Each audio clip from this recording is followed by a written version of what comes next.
Assalamualaikum warahmatullahi wabarakatuh. Salam Om Swastiastu, Namo Buddhaya, dan salam kebajikan. Perkenalkan, kami dari kelompok 1 akan menjelaskan terkait tema kedudukan Pancasila dalam pembangunan hukum nasional. Namun sebelumnya, saya akan memperkenalkan terlebih dahulu nama-nama anggota dari kelompok 1. Yang pertama ada saya sendiri, Anita Rosdiana, dengan NIM 2108016004. Yang kedua ada Alda Nurrahman dengan NIM 2108016040. Dan yang ketiga ada Yulianus Agung Indiate dengan NIM 2108016016. Baik, langsung saja saya akan menyampaikan bab 1 pendahuluan yang terdiri dari latar belakang dan rumusan masalah. Nah, latar belakang kenapa kelompok kami memilih judul kedudukan Pancasila dalam pembangunan hukum nasional adalah karena pembangunan nasional itu merupakan perwujudan nyata dalam upaya peningkatan harkat dan martabat rakyat Indonesia yang sesuai dengan nilai-nilai kemanusiaan dan tujuan negara Indonesia yang tercantum dalam alinea keempat pembukaan Undang-Undang Dasar 1945 yang berbunyi 1. Melindungi segenap bangsa Indonesia dan seluruh tumpah darah Indonesia. Yang kedua, memajukan kesejahteraan umum. Yang ketiga, mencerdaskan kehidupan bangsa. Dan yang keempat, melaksanakan ketertiban dunia yang berdasarkan kemerdekaan, perdamaian abadi, dan keadilan sosial. Pembangunan nasional juga dapat diartikan sebagai upaya untuk meningkatkan kualitas masyarakat Indonesia yang dilaksanakan atas dasar kapasitas nasional dan pelaksanaannya secara berkelanjutan. Pembangunan tersebut dilakukan dengan memanfaatkan kemajuan ilmu pengetahuan dan teknologi serta memperhatikan tantangan pembangunan. Nah, dari uraian latar belakang tersebut, maka dapat dirumuskan dua rumusan masalah. Yang pertama, bagaimana aktualisasi nilai-nilai Pancasila dalam pembangunan hukum nasional di Indonesia. Yang kedua, bagaimana Pancasila sebagai cita luhur pembangunan hukum nasional. Nah, dari kedua rumusan masalah ini akan dipaparkan oleh kedua pemateri selanjutnya. Kepada pemateri selanjutnya, saya persilakan. Baik, terima kasih. Di sini saya akan menjelaskan materi tentang aktualisasi nilai-nilai Pancasila dalam pembangunan hukum nasional di Indonesia.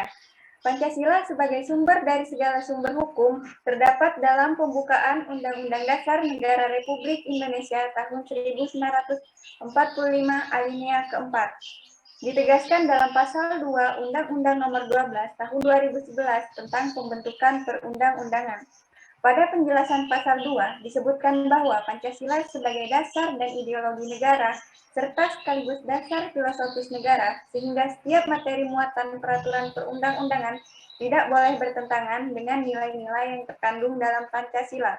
Maka dari itu, untuk membangun hukum nasional yang berintegritas dan bersinergi, diperlukan aktualisasi nilai-nilai Pancasila di setiap sendi-sendi peraturan perundang-undangan dan harmonisasi hukum antara hukum yang berasal dari nilai-nilai yang hidup dan berkembang di tengah masyarakat dengan hukum modern yang positifis. Baik, yang pertama, Pancasila sebagai sumber hukum dalam sistem hukum nasional. Pancasila sebagai sumber segala sumber hukum sudah mendapatkan legitimasi secara yuridis melalui TAP MPR nomor 20 /MPRS /1966 tentang Memorandum DPR-GR mengenai sumber tertib hukum Republik Indonesia dan tata urutan peraturan perundang-undangan Republik Indonesia. Setelah reformasi, keberadaan Pancasila tersebut kembali dikukuhkan dalam Undang-Undang Nomor 10 Tahun 2004 yang kemudian diganti dengan Undang-Undang Nomor 12 Tahun 2011 tentang peraturan perundang-undangan. Pancasila sebagai sumber segala sumber hukum memberi makna bahwa sistem hukum nasional wajib berlandaskan Pancasila. Akan tetapi, keberadaan Pancasila tersebut semakin tergerus dalam sistem hukum nasional. Hal demikian dilatar belakangi oleh 3 alasan.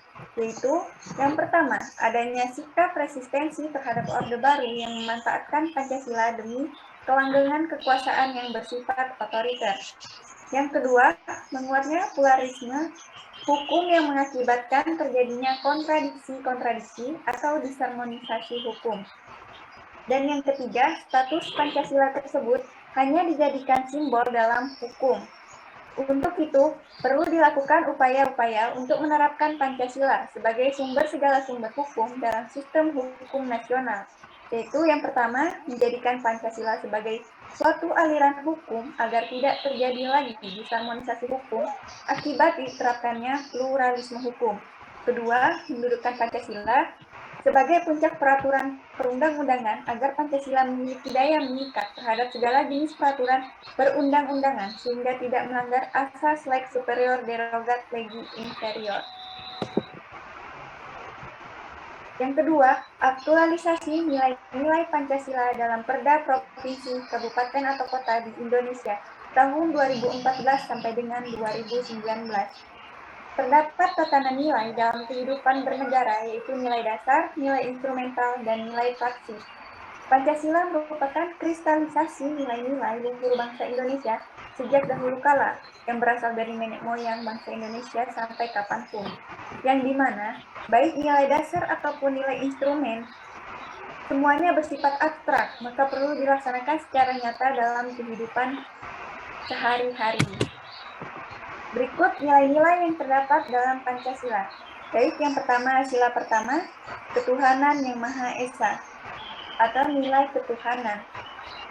Nilai-nilai yang terkandung dalam sila tersebut ialah yang pertama, percaya dan takwa kepada Tuhan yang Maha Esa sesuai dengan agama dan kepercayaan masing-masing. Dan yang kedua, hormat menghormati dan bekerjasama antar pemeluk agama.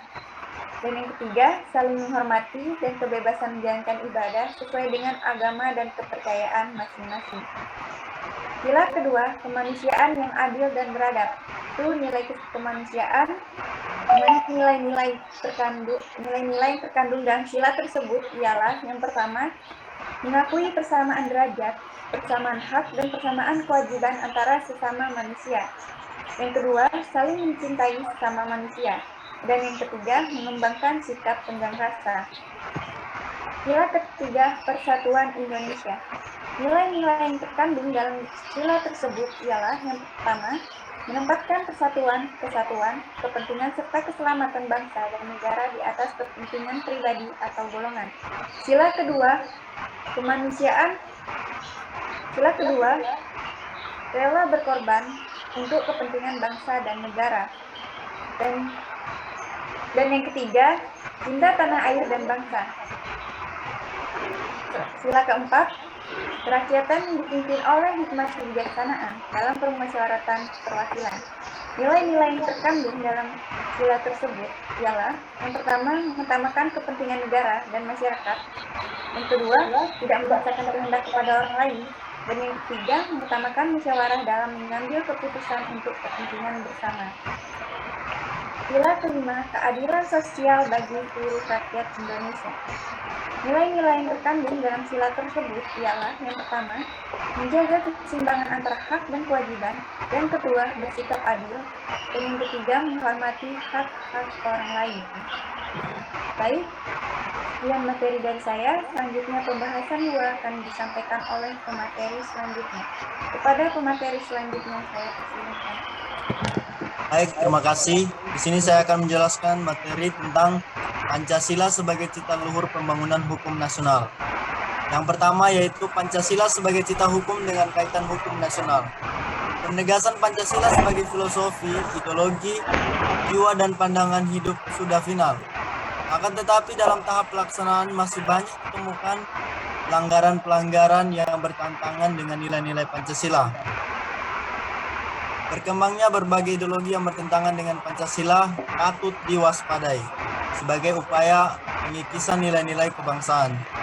Karena itu, pengamalan nilai-nilai Pancasila menjadi kunci untuk mencegah perpecahan serta mempertahankan persatuan Indonesia.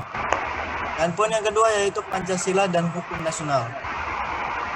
Hukum nasional adalah sekumpulan hukum yang sebagian besar terdiri atas prinsip-prinsip dan peraturan-peraturan yang harus ditaati oleh masyarakat dalam suatu negara. Dan oleh karena itu juga harus ditaati dalam hubungan-hubungan antara satu dengan lainnya. Hukum nasional di Indonesia merupakan campuran dari sistem hukum-hukum Eropa, hukum agama, dan hukum adat. Hukum agama karena sebagian besar masyarakat Indonesia menganut agama Islam, maka dominasi hukum atau syariat Islam lebih banyak, terutama di bidang perkawinan, kekeluargaan, dan warisan. Selain itu, di Indonesia juga berlaku sistem hukum adat yang merupakan penerusan dari aturan-aturan setempat dari masyarakat dan budaya-budaya yang ada di wilayah Nusantara. Dan yang ketiga adalah peranan falsafah Pancasila dalam rangka pengembangan sistem hukum nasional. Sistem hukum nasional lahir dari cita hukum dan norma dasar Negara Kesatuan Republik Indonesia. Norma dasar ini terdapat di dalam Pancasila sebagaimana tertuang dalam pembukaan Undang-Undang Dasar 1945. Hakikat dari sistem hukum yang dianut adalah keselarasan, keserasian, dan keseimbangan antara kepentingan orang perorangan, masyarakat, dan negara yang terpancar melalui sila-sila Pancasila yang dalam pelaksanaannya memerlukan sikap pengendalian diri secara utuh. Karakter penting dari hukum nasional adalah berlandaskan Pancasila sebagai landasan filosofis bangsa dan Undang-Undang Dasar 1945 sebagai pijakan konstitusi. Dalam penjelasan Undang-Undang Nomor 10 Tahun 2004 tentang pembentukan peraturan perundang-undangan, disebutkan bahwa penempatan Pancasila sebagai sumber dari segala sumber hukum negara adalah sesuai dengan pembukaan Undang-Undang Dasar Negara Republik Indonesia tahun 1945 yang menempatkan Pancasila sebagai dasar dan ideologi negara serta sekaligus dasar filosofis bangsa dan negara, sehingga setiap materi muatan peraturan perundang-undangan tidak boleh bertentangan dengan nilai-nilai yang terkandung pada Pancasila. Hal lain yang harus diperhatikan dalam pembentukan hukum nasional adalah ia memenuhi nilai filosofis yang berintikan rasa keadilan dan kebenaran, nilai sosiologis yang sesuai dengan tata nilai budaya yang berlaku di masyarakat, dan nilai yuridis yang sesuai dengan ketentuan perundang-undangan yang berlaku. Karena hukum merupakan suatu sistem, maka pendekatan yang dilakukan adalah pendekatan sistem, bukan pendekatan kekuasaan. Sekian presentasi dari kelompok kami, kurang dan lebihnya kami mohon maaf, dan saya akhiri. Wassalamualaikum warahmatullahi wabarakatuh. Waalaikumsalam warahmatullahi wabarakatuh.